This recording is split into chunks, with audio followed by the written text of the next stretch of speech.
Hello guys, I am advocate Dishank from Vishank law academy.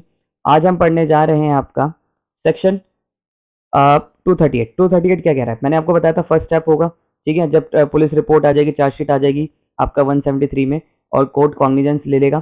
फिर उसके बाद क्या करेगा? पहले ये देखेगा कि अक्यूज को चार्जशीट की कॉपी मिली या नहीं मिली। 207 में यही बात करिए। क्या लिखा? In any warrant case.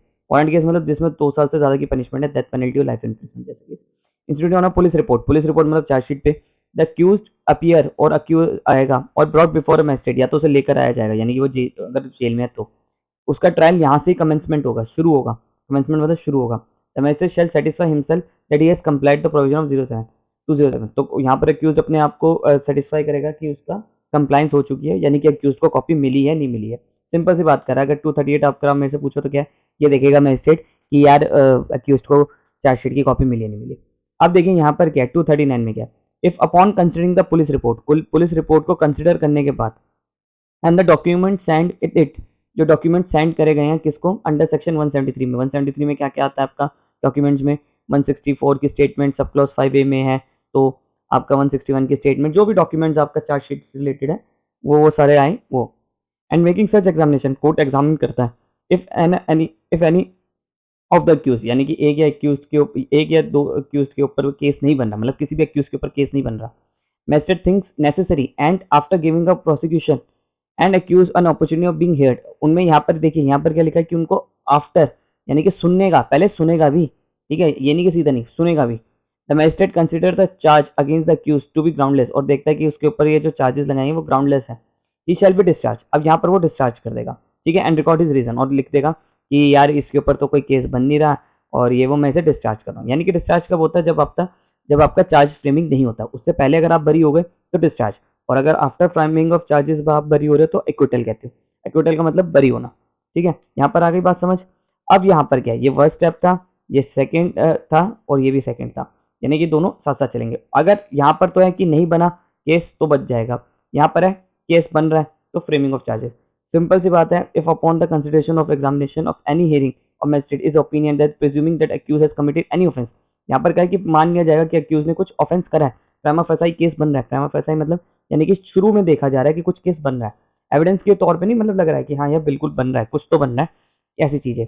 Which such magistrate is competent, जो मैजिस्ट्रेट कॉम्पिटेंट होगा, could be adequately punished by him, he shall frame in writing, और उसके ऊपर लिख देगा, उसके ऊपर चार्जेस फ्रेम कर देगा। जैसे लिखेगा आई का मतलब मैजिस्ट्रेट जो केस को देख रहा है, ठीक है। I take cognizance against you and you took this offence and against ये वो फलाना टाइम प्लेस वेन्यू, ऐसी चीजें करके the charge shall be read, और रीड करा जाएगा ना, एक्सप्लेन करा जाएगा किसके सामने? अक्यूज के सामने, ठीक है। And shall be asked with other, और उससे अब यहाँ पूछा जाएगा वेदर ही प्लीड गिल्टी और नॉट, आप अपनी गलती मान रहे हैं या नहीं मान रहे हैं, ठीक है। यहाँ पर उससे पूछा जाएगा of the charge of claim. अब अगर मान लो उसने अपनी गलती मान ली, ठीक है, तो अब यहाँ पर तीसरा स्टेप आ जाएगा। अगर गलती मान ली तो प्ली कन्विक्टेड हो जाएगा प्ली ऑफ गिल्ट के बेस पे, ठीक है। सीधा उसके कोई एविडेंस नहीं चलेगा, कुछ नहीं करेंगे, सीधा वो उसकी गलती मान ली तो उसके ऊपर को बरी कर दिया, जेल भेज दिया जाएगा, कन्विक्टेड कर दिया जाएगा, जो भी सजा लगाएंगे। और 242 क्या कह रहा है? Evidence for prosecution. अगर मान लो उसने मना कर दिया तभी ये वाली स्टेज पे तो आएंगे। अगर 241 में उसने हाँ कर दिया तो ठीक है, अगर 241 में उसने मना कर दिया तो यहाँ पर आएंगे, ठीक है। तो यहाँ पर अब ये देखो, ये भी क्या आपका स्टेप है? तीसरा है, ठीक है। ये भी आपका तीसरा माना गया। If the accused refuse to plead guilty does not, अब किस सेक्शन में सॉरी प्लीड मना कर देता है और claim his right and does not convict the accused, और उसको अक्यूज को 241 में कन्विक्ट नहीं करते, the magistrate shall fix the date of examination witness, यानी कि वो नेक्स्ट डेट पे लगा देगा। मान लो 1 जनवरी को उसने मैजिस्ट्रेट प्ली ऑफ गिल्ट के लिए मना कर दिया अक्यूज ने कि मैं नहीं मान रहा अपने गिल्ट को, तो अब जो नेक्स्ट डेट लगेगी, चाहे 3 मार्च की लगे या 8 मार्च की लगे, कोई भी डेट लगे, इस डेट पे क्या होगा? आपका एग्जामिनेशन करा जाएगा विटनेसेस को, किसके? प्रोसिक्यूशन के। जो लिस्ट ऑफ विटनेसेस होंगे चार्जशीट में कि कंप्लेनेंट विटनेस है, ये है, चार्जशीट देखिएगा आप, उसमें ऐसे विटनेस बने होते हैं, ठीक है। उनको एग्जामिन करेगा, उनको एग्जामिन करे सॉरी उनके उनके विटनेसेस को बुलाएगा, ठीक है। 3-4 विटनेस इकट्ठे भी बुला सकता है, एक एक करके बुलाएगा।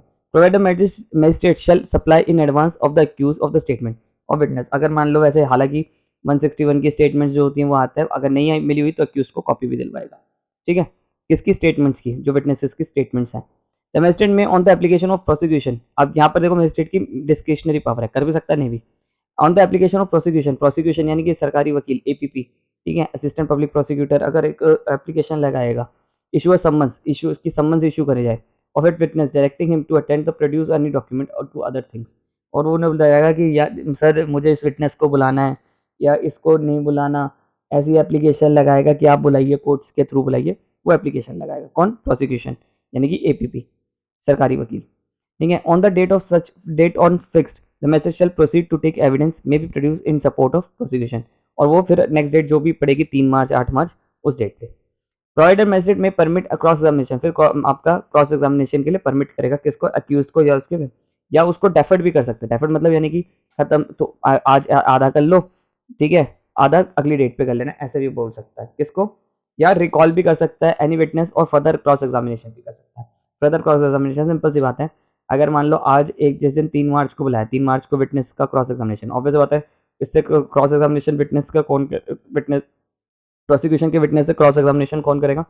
डिफेंस का, डिफेंस या अक्यूज का वकील ही तो करेगा, ठीक है। तो ये चीज कह रहा है have been examined and recall, और चाहे तो कोर्ट चाहे तो उसे एग्जामिन दोबारा भी करवा सकते हैं।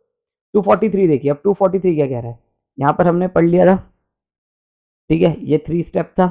अब 243 क्या कह रहा है, अब ये 4 स्टेप आ गए कि अगर जब ये क्लोज हो जाएगी, पी क्लोज हो जाएगी आपकी, प्रोसिक्यूशन एविडेंस क्लोज हो जाएगा, फिर डिफेंस को टाइम मिलेगा, फिर डिफेंस अपने विटनेस देगा। The accused shall try upon the enter upon his produce an evidence if the accused put in written statement, अगर accused ने written statement है, the magistrate fit file it will record, अगर इसने written statement में डाल दिया कि मतलब अपनी written statement फाइल कर दी 243 के तहत, तो वो अपना पूरा लिख देगा। if the accused after he enter upon his defense applies to magistrate to issue any process, तो यहाँ पर क्या है कि किसी अगर accused भी चाहे तो किसी witness को बुलाने के लिए कोर्ट में एप्लीकेशन लगा सकता है, बट यहाँ पर कहते हैं कि magistrate shall issue such process unless in ability to refuse. अब रिफ्यूज भी कर सकता है मैजिस्ट्रेट की, देखो यहाँ तो रिफ्यूज का ऐसा कुछ था नहीं, यहाँ पर बोल दिया कि अगर एक्यूज आपका केस को डिले करने के लिए और फालतू का बुला रहा है तो वो उसकी एप्लीकेशन डिसमिस भी कर देगा। जैसे मान लो ये एक्यूज ए है, इसे मैं जज हूँ, ये मेरे पास एप्लीकेशन लगाता है, कहता है कि जज साहब इसे बुला लो एक डब्ल्यू विटनेस को,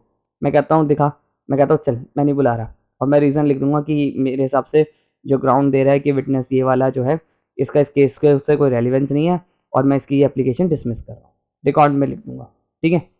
provided when the accused has cross examined, जब अक्यूज का क्रॉस एग्जामिन्ड हो जाएगा, he have the opportunity to any witness before entering his defence the attendance witness shall not be compelled. अब देखो यहाँ बहुत इंपॉर्टेंट बात लिखी है, यहाँ ये लिखा है कि अगर मान लो कोई एक विटनेस था, विटनेस नंबर 8 था, ये किसका विटनेस था? प्रोसिक्यूशन एविडेंस का, यानी कि प्रोसिक्यूशन का था, कंप्लेनेंट का एविडेंस था, कंप्लेनेंट का विटनेस था।